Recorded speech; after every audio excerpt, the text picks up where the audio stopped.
Hello guys, नमस्कार, सत श्री अकाल, आदाब, प्रणाम। कैसे हैं आप स्वस्थ रहें, खुश रहें, इसी मनोकामना के साथ। आज का जो टॉपिक है गाइस, वो बड़ा ही कहते हैं कि देखने में बिल्कुल, सुनने में बिल्कुल नॉर्मल सा, कॉमन सा लगता है, लेकिन जो उसके परिणाम होते हैं वो बहुत ही महत्वपूर्ण होते हैं। वो बहुत ही, उन पे हमें बहुत ज़्यादा ध्यान देने की ज़रूरत होती है।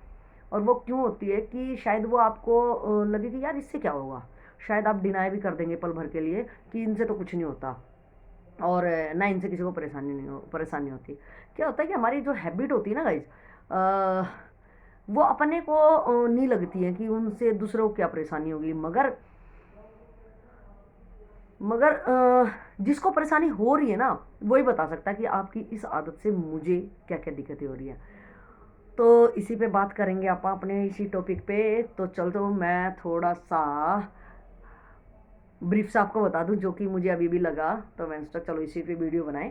कि वो क्या था कि कई हम बंदे तीन चेयर पे ऐसे बैठे हुए हैं। गेट आपका उस साइड में है, यानी कि मेरे राइट हैंड की साइड।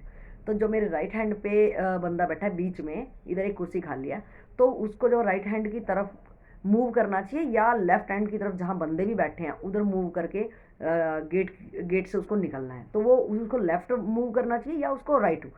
तो वो इसी पे तर्क वितर्क हो रहा है कि इसे क्या फ़र्क पड़ गया कि अगर मैं लेफ्ट में निकल रहा। अरे भाई, लेफ्ट में आप निकलोगे, जो जो भी बंदे बैठे हैं चेयर पे, उनसे आप भिड़ोगे, है ना। उनका थोड़ा सा जो भी, अगर वो काम भी कर रहे होंगे तो डिस्टर्ब होगा, भले आप उनसे वो बोले ना बोले। और संभावना ये भी है कि आप उनसे उनसे आपका पैर या जूता या जो भी या आपके कपड़े ही मान लो, कुछ भी टकराएंगे जरूर। ये तो बिल्कुल पॉसिबिलिटी है इन चीज़ों की, चाहे आप कितनी भी वो हो। और अगर कुछ भी, चलो आप इतने आराम से धीरे से निकल रहे हो, तो भी यार उसका तो माइंड बिल्कुल, उसका जो काम होगा वो तो बिल्कुल, उसका माइंड एकदम से डिस्टर्ब होगा जरूर कि यहाँ से मेरे कोई गया है। तो और जब आपको राइट हैंड में ही आपके दरवाजा है, उधर कोई बैठा भी नहीं है, सिर्फ एक खाली चेयर है, तो उधर से आसान नहीं है क्या वो जाओ। तो वो बंदा कह रहा कि नहीं, इससे कुछ फर्क नहीं पड़ता। तो गाइज, मैं आपको पता है मेरे नेचर का, मेरे को ना छोटी छोटी चीज़ों पे ना, मेरे को टोकना, या मुझे मेरे पे खुद पे भी क्वेश्चनिंग करना कि यार मैंने ये चीज़ ऐसे किया, अगर मैं इस चीज़ को ऐसे करूँ तो ज़्यादा अच्छा नहीं रहेगा। तो ये मेरा नेचर है। तो मैंने उसको यही कहा, तो उसने कहा इससे क्या फ़र्क पड़ गया। तो फ़र्क तो मैंने बताया कि भाई आप जब जाओगे तो ज़रूर पॉसिबिलिटी बिल्कुल 101% है कि उनको उनको जो बंदे काम कर रहे होंगे या वैसे भी बैठे होंगे, आपकी वजह से वो डिस्टर्ब होंगे। वो सचेत तो बिल्कुल हो जाएंगे, अगर वो ऐसे बैठे हैं आप जा रहे हो तो बिल्कुल उचकेंगे, या कुछ भी आपको, भले आप अलग से पोजीशन में जाओ, वो आपको रास्ता देंगे। ये तो हुआ ना। और बिल्कुल ईजी है कि वहाँ कोई बैठा भी नहीं, आप कुर्सी करके, और उधर ही गेट है, आप उधर से आराम से निकल सकते हो, किसी को कोई भी परेशानी भी नहीं होगी। तो ये क्या होते हैं, ये छोटे छोटे मैनर्स जिसको कहते हैं ना, छोटी छोटी चीज़ें हैं। कि मैं फिर कहूँगी कि अपनी जो एजुकेशन है अपने यहाँ की है, इंडिया की, वो थोड़ी क्या है, वो सिर्फ आपा एक किताबी कीड़ा बन गए हैं। आपा रट्टाफिकेशन एक तोता बन गए हैं। और डिग्रियां बहुत होंगी अपने पास, आपा काफ़ी ड्रेसेस से और डिग्रियों से बहुत ज़्यादा ही सभ्य नज़र आएंगे कि हम पढ़े लिखे हैं। लेकिन जो छोटी छोटी चीज़ें हैं ना, जो कि हमारी शायद, अगर हम एक मेजर हैं तो हमारी हैबिट में वो चीज़ें दिखनी चाहिए। डिफाइन एकदम अलग होना चाहिए आपकी हर एक्ट पे, कि आप पढ़े लिखे हो, आप हर चीज़ को किस तरीके से सोचते हो, और किस तरह से उसको उस एक्ट को किस तरह से आपका सोचने का, करने का जो है वो एकदम अलग से है। ना कि आप एक एक होता है ना, अनपढ़ आदमी है, वो उस चीज़ को कैसे भी ना करके, कैसे वैसे वैसे कैसे कैसे कैसे उसको सिर्फ करना होता है, भले उसका रिजल्ट किसी भी टाइप से आए। लेकिन जो एक सूझबूझ वाला आदमी होता है, एक पढ़ा लिखा होता है, तो वो एक लॉन्ग उस चीज़ को, जैसे मैंने यही एग्जांपल दिया आपको, कि उन चीज़ों को उसको बड़ा, वो इतना शार्प माइंड का होगा कि मेरी वजह से इस काम को ना किसी को परेशानी हो, कोई डिस्टर्ब भी ना होए, और कितना अच्छे से और कितना आसान तरीके से मैं इसको, अच्छा रिजल्ट्स कम समय में मैं इसको कर सकता हूँ। तो ये चीज़ें अपनी एजुकेशन में कहीं ना कहीं कमी है।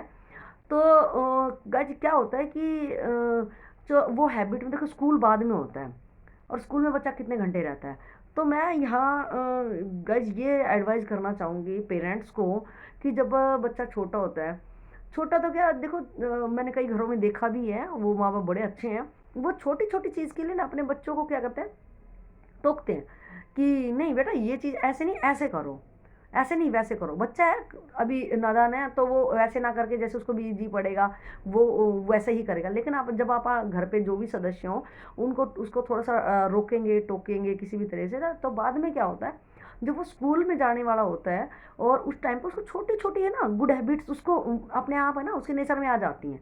बच्चा उसको कैसी भी चीज़ें आप सिखाएंगे वो चीज़ें वही चीज़ सीखता है। तो जब वो स्कूल में जाता है तो देखो स्कूल वाले भी कितनी देर बच्चे को रखते हैं। ज़्यादा रोल हमारे यहाँ पे अपने माँ बाप का, अपने भाई बहनों का और दादा दादी जो भी आपकी जॉइंट फैमिली में मेंबर होते हैं उनका बहुत ज़्यादा रोल होता है। बच्चा वही चीज़ देखता और सुनता और बोलता, वो हर चीज़ है ना उसको समझाने की बजाय वो अभी समझेगा भी नहीं हमारी बात, और इतना वो अभी उसका माइंड वो भी नहीं है, और ना उसको सिखाने की जरूरत भी नहीं कि उसको बैठ के और धमका के उसको ये चीज़ सिखाई जाए।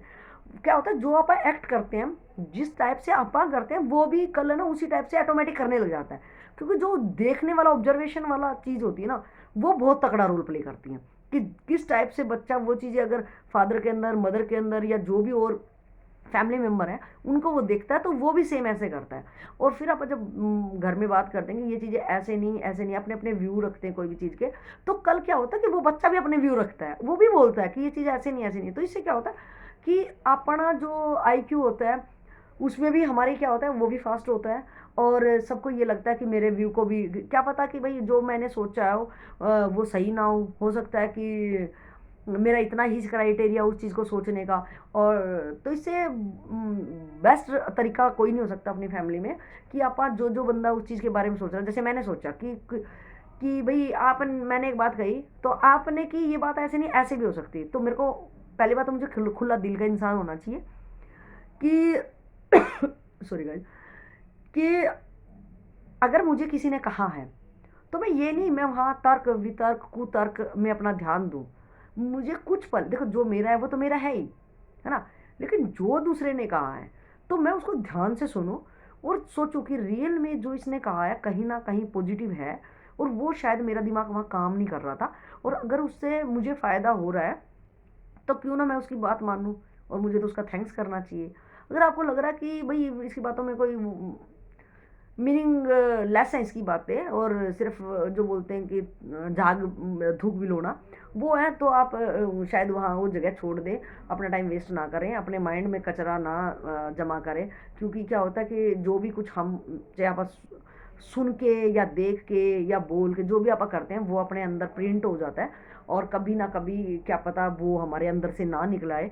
तो मैं तो इस चीज़ का बड़ा ख्याल रखती हूँ कि जहाँ अगर नेगेटिव बातें या कुछ भी इस टाइप की नेगेटिव आपको कुछ भी वायु भी अगर मिल रही है वहाँ से, तो आप वहाँ से प्लान कर जाओ। आप ना ऐसे लोगों का संग करो ना वैसे लोगों के पास में रहो। तो ये सबसे ज़्यादा जिस तरह से कोरोना में मास्क सबसे ज़्यादा फ्रंट पे दिख जाता है कि उधर के वहाँ नहीं आएंगे, तो ये वही है कि आप अपने आप को कैसे नकारात्मक लोगों से बचा सकते हैं। तो ये सबसे बड़ा हमारा सुरक्षा उपकरण है। तो यही जो सोचने वाला तरीका बताए कि छोटी छोटी चीज़ें, पढ़े लिखे इंसान हैं आप, एक अच्छी सूझबूझ रखते हैं, बस यही है कि किसी ने या तो आपको टोका नहीं है, क्योंकि अगर आप मैच्योर हैं और आज भी यही हैबिट आपके अंदर है कि आपको पता नहीं कि साइड से मेरी डायरेक्ट जो राइट डायरेक्शन है वो किस तरह से मुझे जाना चाहिए वो चीज़ें नहीं पता है, तो इट मीन्स कि आपको किसी ने रोका टोका नहीं होगा। और रोका टोका क्यों नहीं होगा, ये भी हो सकता है कि आप बहुत ज़्यादा लाड ले रहे हो अपने घर के कि उनको अच्छा नहीं लगा आपको हर चीज़ पे टोकना। अब बहुत सारे मैंने माँ बाप देखे हैं, वो क्या कहते हैं कि हम देखते हैं कि वो अपने बच्चों को बिल्कुल रोकते टोकते कुछ नहीं, वो कुछ भी करें। मुझे बड़ी हैरानी होती है भाई, अगर तुम नहीं टोकोगे और कोई बाहर वाला टोकेगा तो ये तो सिर फोड़ देगा किसी का यार। वो मना करेगा, मेरे माँ बाप ने मना नहीं करा, तू कौन होता है भाई मना करने वाला। तो अपने माँ अपने बच्चों को कहीं ना कहीं रोके टोके, क्योंकि देखो वो चाहे उस टाइम पे क्या होता है बाहर वालों बंदों की ज़्यादा बात शायद सुन जाए कोई, क्योंकि उसको पता है अगर ये वो टोकेगा अगला बंदा भी तो रिवर्ट में वो ये थोड़ी ना कहे बेटा नहीं आपको मान जाना चाहिए। अगर मेरे को किसी ने बाहर वाले ने टोक दिया तो ये हो सकता है कि मैं उन्हें उल्टा रिवर्ट में जवाब दिया भाई क्यों मैं तो करूँगा, मेरे घर वाले नहीं रोकती, तो हो सकता है कि वो मुझे और किसी हैवी एक्शन से मुझे फिर टोके। मुझे रोकेगा तो नहीं रोकेगा तो कानून पुलिस हर चीज़ है आपकी, आप कहाँ तक उड़ोगे।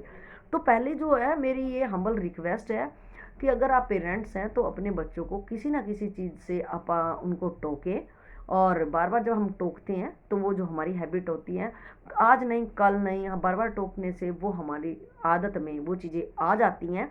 और जब आदत में आ जाती हैं तो अपने को ये सोचना नहीं पड़ता या किसी को कहने की ज़रूरत नहीं होगी कि अपने को कैसे खड़ा होना है, कैसे बोलना, कैसे बैठना होता है। मजाक की अलग चीज़ें होती हैं, चलो कि कुछ पल के लिए हम उस माहौल में अपने आप को अगर रिलैक्स फील कर रहे हैं, अपनी इम्यूनिटी किसी भी तरीके से मजाक करके हंस रहे हैं, खिलखिला रहे हैं, कुछ भी, वो अलग थिंग होती है। लेकिन अगर आप लेकिन जो ये हैबिट होती है ना, ये उठने की, बैठने की, बोलने की, तो ये चीज़ें अगर हमारी वो हैबिट में नहीं है तो फिर तो हम शायद दूसरों का मजाक हमेशा बनते रहें।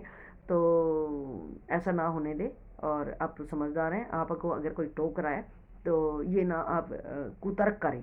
वितर्क भी नहीं, वो कुतर्क ही होता है, और कुतर्क का कोई जवाब नहीं होता। हाँ, ये ज़रूर अगला बंदा डिफाइन कर लेता है और जज कर लेता है आपको कि ये बिल्कुल कोरा मूर्ख है, और इसको टोकने की बजाय वो फिर कोई भी एक्शन से आपको, वो तो आप ही देखोगे कि वो आदत आपको कितनी भारी पड़ सकती है, कहीं भी पड़ सकती है, और शायद वो फिर आपको अच्छा भी ना लगे।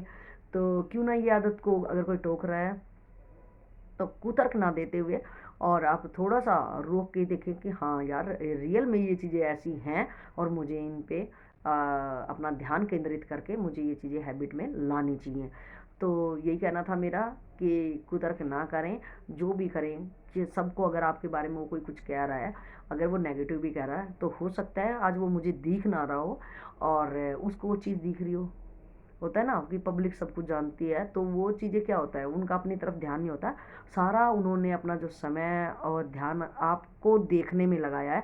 तो उन चीज़ों को आप पॉजिटिवली लें, क्योंकि उन्होंने इतनी मशक्क़त से वो अपने जो चीज़ें हैं, कमियां निकाली हैं, दिखा रहे हैं। तो आप उनको क्यों ना सीढ़ी बना के चढ़ने की कोशिश करें, ना कि रिवर्ट में अपना टाइम वेस्ट करें उनको ये कह के और कुतर्क दे के या वितर्क भी दे के, तो कि हम ऐसे नहीं हैं, ये नहीं है, वो नहीं है। तो इसमें टोटल टाइम वेस्ट होएगा। तो सबकी, जो भी अगर हमें कुछ कोई कह रहा है, तो अगर हमें अपनी लाइफ में कुछ नया करना है तो सबको इज्जत दे, और उनके बातों पे ज़्यादा गौर फरमाते हुए ध्यान दे कि जो भी कह रहा है बंदा, वो रियल में मेरे अंदर अगर है तो मुझे सुधार लाना चाहिए, अगर नहीं है, वैसे कह रहा है, तो मुझे आँख उस साइड से घुमा भी लेनी चाहिए, मतलब मुझे उसकी तरफ ध्यान नहीं देना चाहिए। लेकिन कुतर्क दे के अपना टाइम बर्बाद न करें, और ना ही अपनी जो बैड हैबिट्स हैं उन पे पर्दा डालने की कोशिश करें, क्योंकि जो बैड हैबिट्स होती हैं आज नहीं कल वो आपका नुकसान ही करेंगी, फ़ायदा किसी भी टाइप से आपका नहीं होने वाला है। और लास्ट में वीडियो के बाद में फिर मैं आपकी खुशी और स्वास्थ्य की दोबारा पुनः कामना ऊपर वाले से करते हुए आपके साथ और सहयोग और प्रेम को आभार और धन्यवाद, और मिलते हैं नेक्स्ट वीडियो में। तब तक आप अपना ख्याल रखिएगा। जय हिंद, जय भारत।